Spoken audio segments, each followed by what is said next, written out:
The Senate Intelligence Committee making time for us on a busy evening. Donald Trump talking about this in a way that is obviously blatantly misleading. What do you think is actually significant here tonight? And same question to you on your concerns about the safety of our grid. Well, Ari, let me take them in reverse order. I've been saying for some time, America just passed a budget, largest defense budget ever, $713 billion. Russia has the defense budget of about $67 billion. We're spending 10x what they're spending. And I worry at times, and this is not a partisan stab at actually Trump or any, but that we may be buying the world's best 20th century military in terms of tanks and guns and trucks, when 21st century conflict may be more in the realm of cyber and misinformation and disinformation. And we see Russia actively using these tools. Matter of fact, we shouldn't be surprised. The equivalent of the chairman of the Russian Joint Chiefs of Staff back in 2011 said that Russia couldn't compete with the West with traditional armaments, but within cyber and misinformation and disinformation, they could compete. And frankly, whether it is threatening the grid, whether it is manipulating our elections or manipulating social media, and candidly, we're seeing some of these same tactics come from China in terms of theft of our intellectual property and luring in some of our top tech companies in ways that are frankly unfair and biased towards China. I do think we need a 21st century security doctrine that represents where a lot of these conflicts may take place. And I think we're seeing the American intelligence community and others move in that direction. But what makes it so more challenging right now is when you've got a president, as your previous commentator indicated, that just doesn't acknowledge the threat, doesn't acknowledge the vulnerability, and tends to talk in hyperbole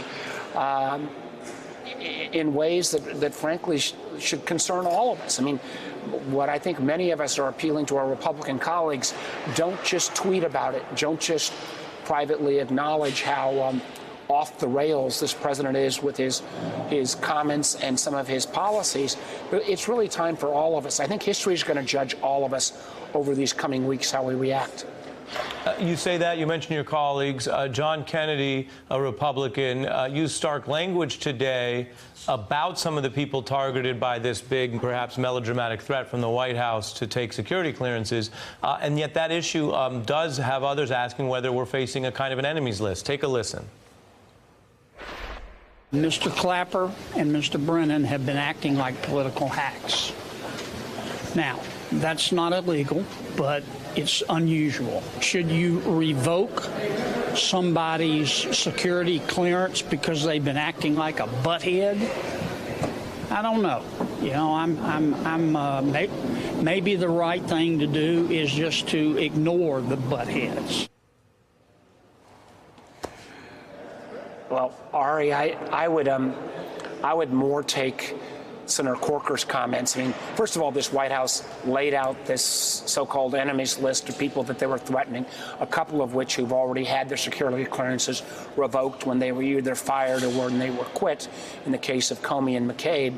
But the idea that long-term intelligence professionals who've served both presidents of both parties, and in the case of General Hayden was actually a Republican appointee, the fact that they are expressing their First Amendment rights and they're now being threatened, that is something that would be the actions that would come out of Venezuela, or would definitely the kind of actions that a President Putin would take against any kind of internal threat.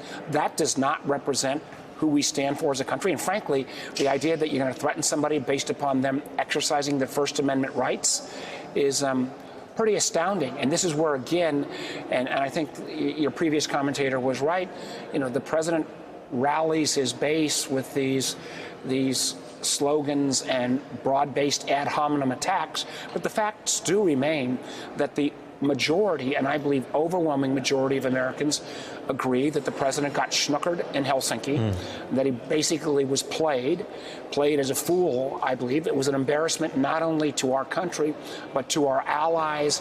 And more Americans need to step up, and frankly, more of my colleagues need to step up, not just with an occasional tweetage, but some of the legislation we're talking about in terms of restraining the president's ability, when the Russians intervene again, for him not to have an ability to kind of lay off the Russians, to have immediate additional sanctions or other tools go in place. We need to send a message, even if the president won't stand up for America, that Congress, as elected representatives, will, Right. and in terms of our national security. And while I have you, last question, because we want to cover a lot of different policy. This Supreme Court nominee picked by Donald Trump with quite a shocker, the unanimous, basically bipartisan appointee decision in the Nixon case was that the rule of law applied to the president, and the tapes had to come out. I mean, most people remember that, whether he went to law school or not. Judge Kavanaugh saying maybe that was wrongly decided, maybe Nixon was wrongly decided, and that was because of the tension of the time. Does that view concern you, and do you think the White House may have picked him in part because he seems to be more solicitous towards the Nixon view than holding a president accountable?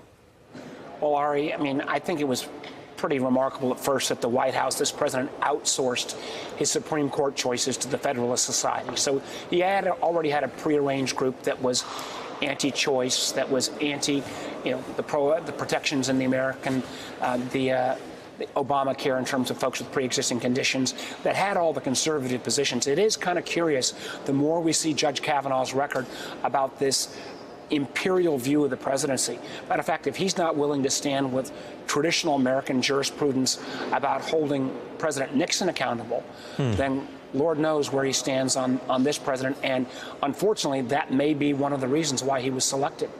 Right, and I mean, that's a big question people are asking. Was that something that put him somehow head and shoulders above? Senator Mark Warner, thank you. Well, sure, Go ahead. Sure, Section Ari, that we need to get not only his opinions, but we ought to hold this judge to the same standard that Judge Kagan was held to, that we ought to be able to at least get a look at his writings and emails when he was in the White House for President Bush. Hey, I'm Ari Melber from MSNBC. You can see more of our videos right here, or better yet, subscribe to our YouTube channel below. You could have been anywhere in the world, but you're here with us, and we appreciate that.